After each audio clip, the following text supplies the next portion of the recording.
Hello, thanks for checking out this video where we will take a deeper dive into the do's and don'ts of using a checkbook IRA LLC.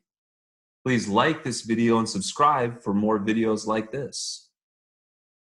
So one concept to understand is the limitations as well as the benefits of having an IRA LLC.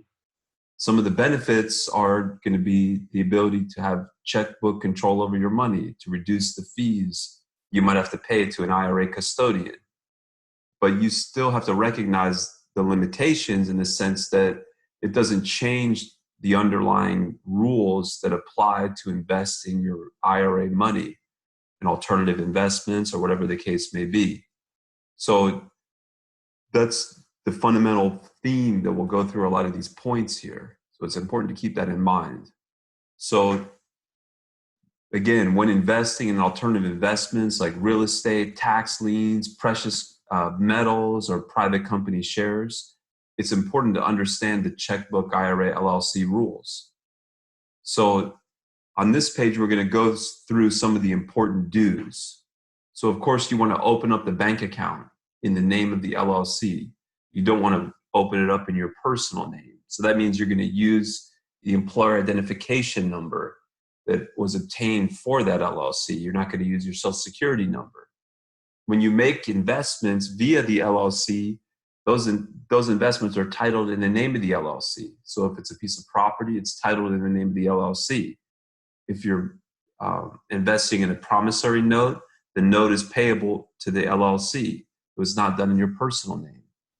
Don't pay investment expenses associated with the IRA investment using personal funds. Of course, you want to use funds that came from the IRA LLC bank account. Those are going to be expenses like property taxes, insurance, repair costs, etc. And then when you get those investment gains, you deposit them back into that IRA LLC bank account. And then you can, of course, act as the manager of that LLC. That's your role, but you can't get compensated for doing so. And then when you want to make contributions to the IRA, you make those contributions to the IRA, not to the LLC. So even though you might ultimately put the money into the LLC bank account, it first flows through the IRA account and then can be transferred into the LLC bank account.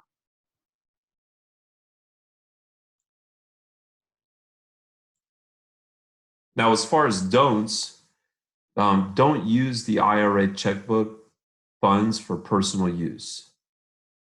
Don't use the IRA assets for personal use. So if it's a piece of property, you can't stay there, even if no one is there. You can't use it for vacation. You can't have your family stay there, et cetera, et cetera. Don't perform repairs on the real estate property. So this is, again, tracking the same rules that are going to apply if you were to invest directly into real estate using IRA funds. Don't deposit personal funds into the checkbook IRA bank account. So if you're putting personal funds into that account, that's a contribution. So that's an IRA contribution. That means it goes into the IRA account.